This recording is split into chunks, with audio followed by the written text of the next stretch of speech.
So for some of you, the month of May is going to be about really manifesting what you want, because where you are is the Nine of Crystals, which is a very secure place to be. She indicates being, in a woman in her power. She's living a really good life. Maybe a life of luxury. Perhaps you have most things that you want, but you're not quite at the 10 yet, which is why we have, I think, the 10 of Pentacles as your foundational energy, because this is what you are really working for this month. Whether that is security in your relationship or security, like financial security, it's something you are really building on this month for yourself. And because we have the Knight of Wands in the past, I think that this is indicative of perhaps you really setting down roots this month, or getting clear on, where you do want to set up roots. Because the Knight of Wands is a little bit of a flighty energy. It can also be one of the travel cards. So perhaps in your past you've been moving around a lot, or you haven't really figured out where your place in the world is or where you want it to be. And this month is really thinking about that on a deep intuitive level and really trying to align those experiences and those amazing travel experiences from your past into how it is going to be integrated into your present, and what you've learned from those experiences, and what you like, what you don't like, because I think that those experiences have played a really huge part in setting you up for a really great foundation for financial or relationship security. And in the present, we have the Queen of Cups, and in the future, we have the Moon. These are both water sign energies. Can also be just more about like your intuition. The Moon and the Queen of Cups are quite closely linked. So perhaps there are some really important messages coming through to you this month, either during the new moon or the full moon, because we do have the moon here in the future.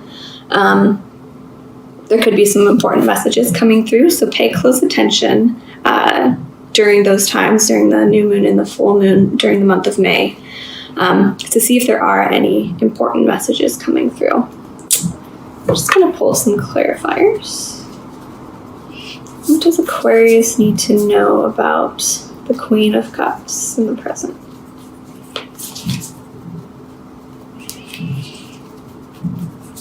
What does Aquarius need to know about the Queen of Cups in the present?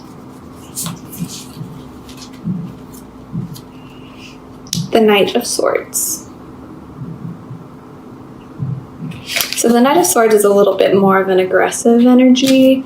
So I think given the Queen of Cups and the Knight of Swords, you could be entering the month of May feeling a little bit conflicted internally.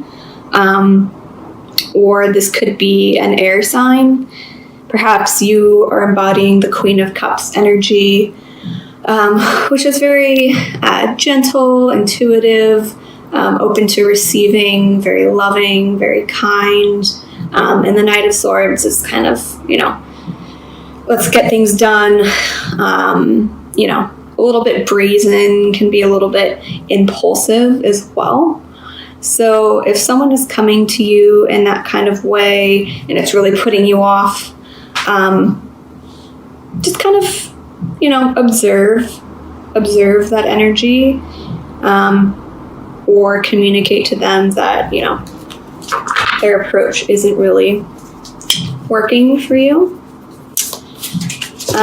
Because there are two knights here, you could also be deciding between two different partners, an air sign or a fire sign. You could be having two suitors The Queen of Cups is also she's known as the more beautiful court card.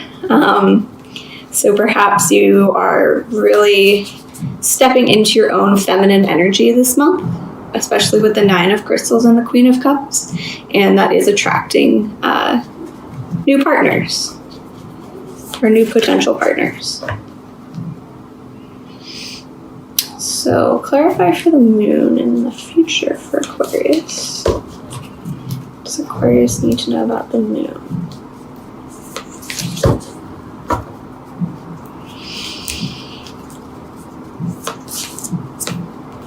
Transformation.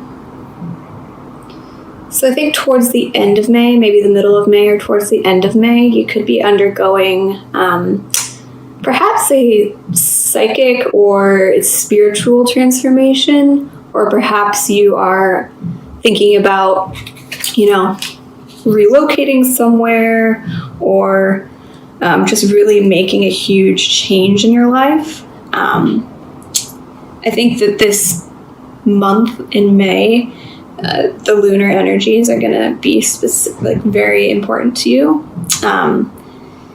either during the full moon or the new moon, because it's showing that this moon energy is going to be extremely transformative.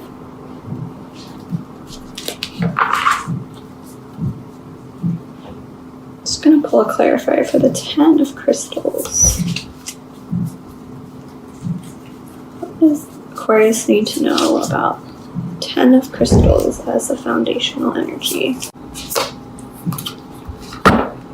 The Star.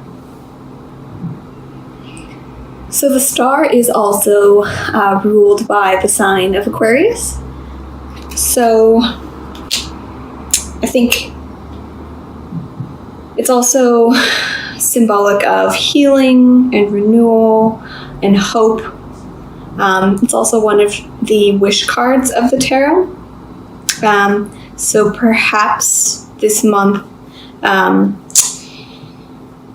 you're really laying the foundation in your mind about what it is you want to manifest financially or within a stable relationship.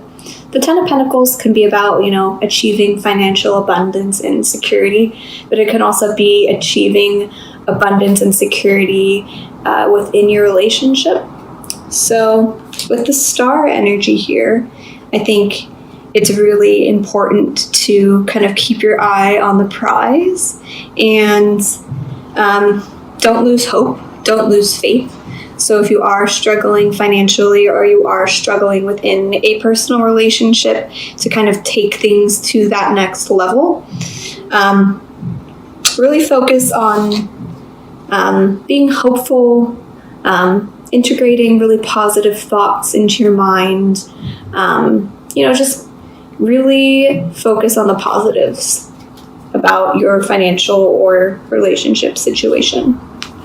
You do have the moon and the star here.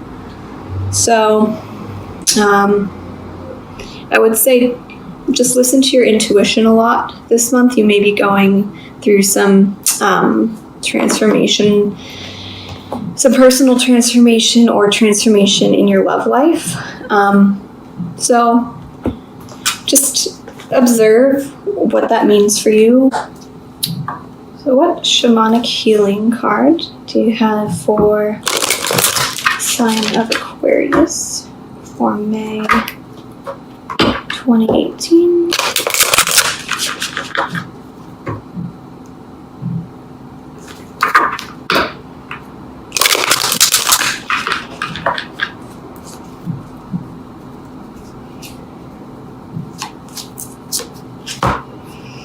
Inner journey. So perhaps this May you are really going to be going on an inner journey, a transformative inner journey. This could be related to travel. You could be doing some travel this month that's going to be really beneficial for you and your own personal growth. So if there is an opportunity that presents itself to travel, I definitely recommend it. And If you aren't physically traveling, and it's more of an inner journey, an inner travel this month, I invite you to get out a journal and really document and think about and tap into your intuition about what messages are coming up for you. So, inner journey. Not all those who wander are lost. At times we are so consumed with our own personal journey that we project our journey onto another. Every soul arrives on this planet with lessons to learn and a life to live. For as many souls that are out there, there are also that many different journeys. Do not judge another's journey. Always respect where another person is on their path. Meet everyone you come in contact with where they are on their path. Do not insist they come to where you are.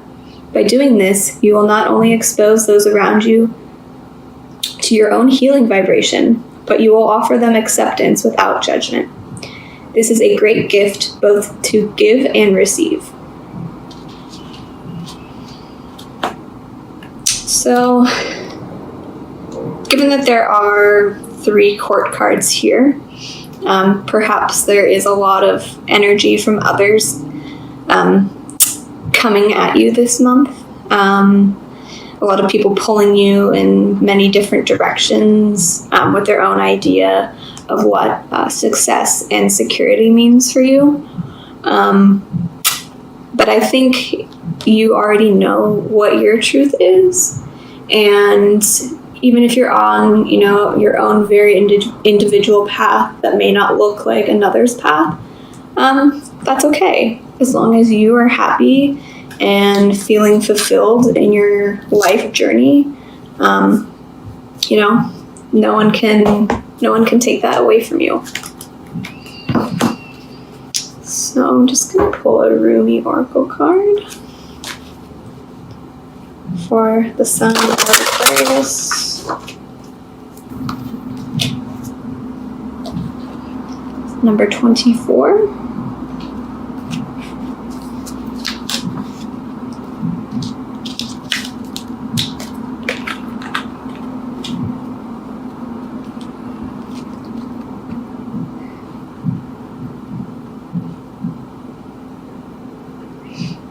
Your divine grace clothes me in robes of sky blue and blood red.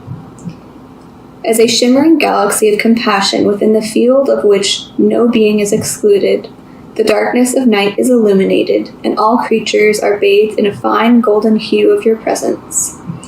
There is only beauty beheld now, for there is nothing that not of your artistry, your divine hand, and generous with its grace. Is it difficult to see your magnificence? Without a mirror the size of a galaxy, how could you possibly witness all that you are? You must catch glimpses of your truth now and then, but if you could see yourself as how I see you in all your glorious fullness of being. You are swathed in robes of grace, so light and freeing that they do not weigh you down, yet so luscious and full that you cannot help to stir the movement of your creation as you stepped this way and that. You might live life rather differently, should you realize that you are not worthy of grace, but actually dripping with it, saturated with divine presence, so rich it leaks out of you and causes sunlight to pool at your holy feet. Yes, you are resplendent with holiness and sanctity.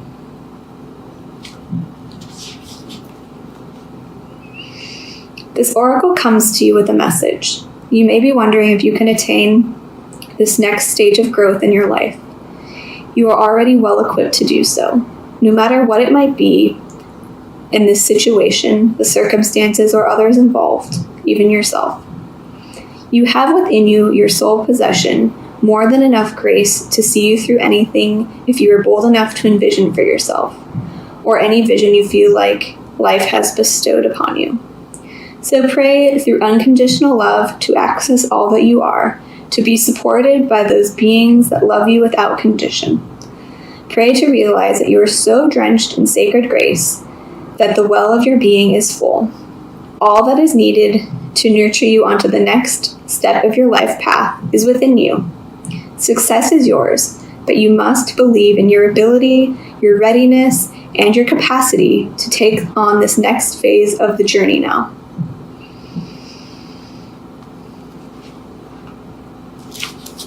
So, I think this May, just based on the tarot reading, if you're an entrepreneur, if that resonates with you, or you are self-employed,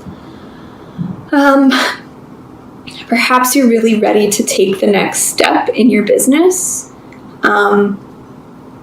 and really manifest and create your vision this month. But right now is a time to, this May, just kind of be focusing a little bit more inward about what it is you want success to look like for you, whether it's in love or whether it's in, self-employment or even in your own job. If you do work for a company or an organization, just take some time this month to really kind of reflect on what success means to you. Can you envision yourself as being successful and fulfilled emotionally as well as materially? And what does that vision look like for you? It doesn't have to look like what society has told you it needs to look like. It doesn't need to look like what your parents told you it needs to look like. But what does that really look like for you personally? What do you value? Do you value freedom? Do you value material security? Do you value being able to travel a lot? Do you value stability? What are the things that will bring you happiness and joy and a feeling of completion?